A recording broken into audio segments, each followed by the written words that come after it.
ஆண்டவர் செய்வார், அந்த ஆண்டவர் பாதுகாப்பார், ஆண்டவர் படிப்பார், ஆண்டவர் செய்வார்.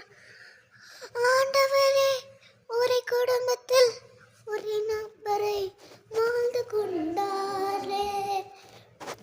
ஆண்டவா நம் இயேசுவே, நம் ஆண்டவாய் நம் இயேசுவே, நம்ம ஆண்டவா நம்ம இயேசுவே, நம்ம ஆண்டவா நம்ம இயேசுவே, நமக்கு